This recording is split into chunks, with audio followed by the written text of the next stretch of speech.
सम्मानित मंच और इस सभागार में उपस्थित सभी सम्मानित बुजुर्गों और भाइयों, मैं मंदिर जी को और सारी टीम को शुभकामनाएं देता हूँ कि एक नए काम की शुरुआत की।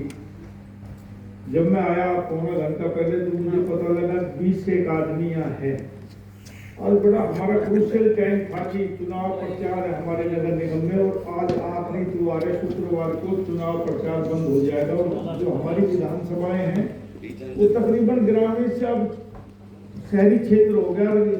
कॉलोनियों में लोग इतवार को ही मिलते हैं ज्यादातर, तो प्रोग्राम होते रहकर मुख्यमंत्री का भी 3 बजे से रात के 9 बजे तक गुड़गांव जिले में ही प्रोग्राम है। इसलिए मैंने कहा मेरी व्यवस्था थोड़ी सी मजबूरी है। मैंने इनको टाइम देते जब पहली बार मिले कि मैं आ जाऊंगा, ये नहीं पता था कि चुनाव भी होंगे, चुनाव ऐसे टाइम पर आ जाएंगे बीच में। 2-3 बार मिला तो मैंने कहा यार तू एफिडेविट लिखवा के ले दे, मैं आ जाऊंगा। मैंने उससे कहा तो क्यों बार बार करके मैंने लिखवा के मैं आ जाऊंगा।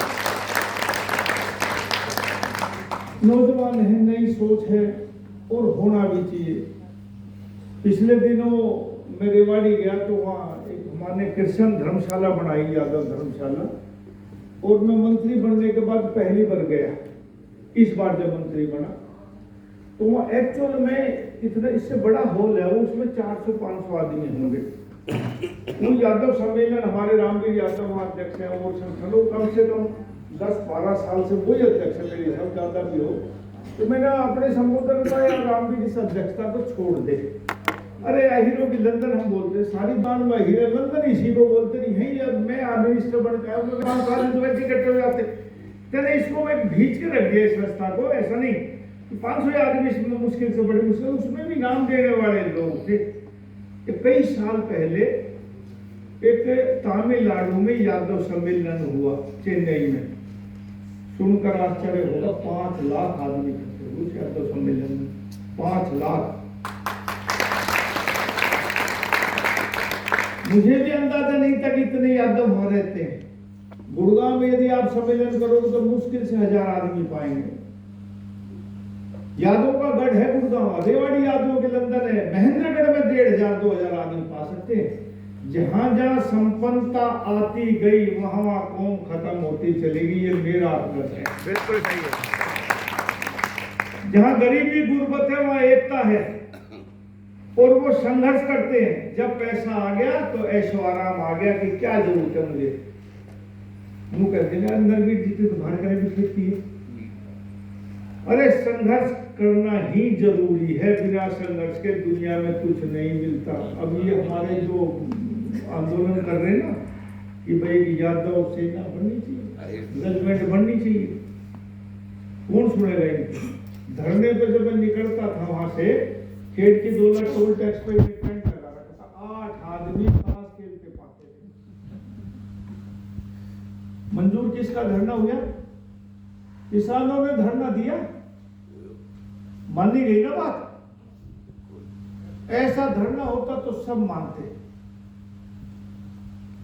जब तक एकता नहीं होगी, लेकिन राजनीति में एकता बहुत कम होती है। कहीं हम सगे संबंधी और रिश्तेदारों में हम पड़ जाते हैं, कहीं गोद में पड़ जाते हैं, कहीं गांव में, कहीं गुहांड में।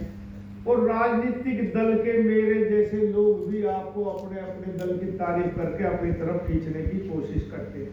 ये राजनीति में होता है और हम कहते हैं कि ठीक है। अभी मेरे से पहले वक्ताओं ने कहा कि अहीर कौम को 2 आदमियों ने जनाया, मुलायम सिंह यादव और लालू यादव। मुझे याद है मैं 1987 में पहली बार एमएलए मंत्री बना, 26 साल की उम्र थी।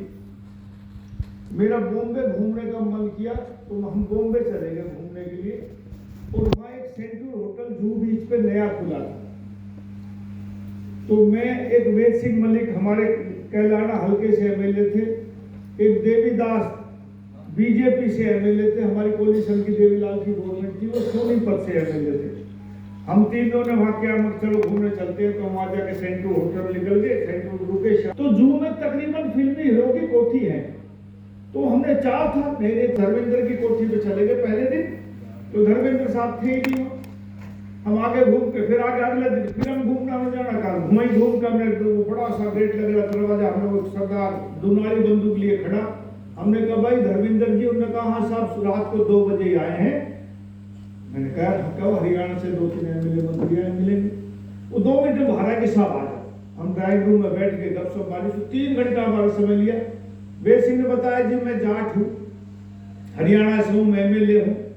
देवीदास जी ने बताया जी मैं पंजाबी हूँ, मैं सोनीपत से एमएलए हूँ, मेरा वहाँ गुजरात में काम है, कपड़ों का काम कौन सी जगह है, बड़ी सूरत में। मैंने कहा साहब मैं यादव हूँ, एमएलए हूँ, मंत्री। यादव क्या होता है? धर्मेंद्र ने मेरे से पूछा, मेरा बड़ा चुम्बा सा लगा, मैं क्या करूं? मैंने कहा जी जैसे जाट है ऐसे ही यादव है। ऐसे ही वो किसान परिवार से जैसे जाट, और आप कह रहे हो मैं जट सिख हूं, ऐसे ही हम यादव हैं। लेकिन उसके बाद 89 में मुलायम सिंह लालू यादव चीफ मिनिस्टर बने ना, तब उन्हें पता लगा कि यादव भी कोई कौम है। उससे पहले एक्चुअल में नहीं पता था। भाई हमारे कौम में एक राव वीरेंद्र बना, वो राव लगा है। मैं भी नरवीर सिंह बना, मेरे भी राव लगा दिया। मैं अपने कहीं बोर्ड पर राव नहीं लिखता, नरवीर सिंह लिखता हूं। लेकिन राव लगा देते लोग, कार्ड में लिखेंगे राव नरवीर सिंह, राव नरवीर सिंह। आधे तो सोचे पता नहीं वो हीर है, कई तो रुपए बामण है। नरसिम्हा राव बना, हमारे यहाँ नारे लगे, बोलो राव साहब बढ़िया। अरे यो बामण है या हीर ना है। आज मैं कहूं हिंदुस्तान में सबसे बड़ी यदि कौम है मुसलमान के बाद तो यादव है। सबसे बड़ी कौम हिंदुस्तान में यादव है। लेकिन हमारी पहचान एकता के कारण नहीं हुई, क्योंकि हमें तो गंधारी माता ने श्राप दे दिया कि तुम एक नहीं रहोगे, हम एक ही, हम आपस में लड़ते रहते। जब राजनीति में लड़ना चाहिए, लेकिन जहां समाज की विचारधारा और समाज की एकता की बात है, वहां सबको समाज से ऊपर उठ के बात करनी चाहिए। मैं यादव धर्मशाला देवाड़ी में गया, मैंने रामवीर जी कहा, रामवीर जी आपने पार्टी पॉलिटिक्स में इस समाज को खराब कर दिया।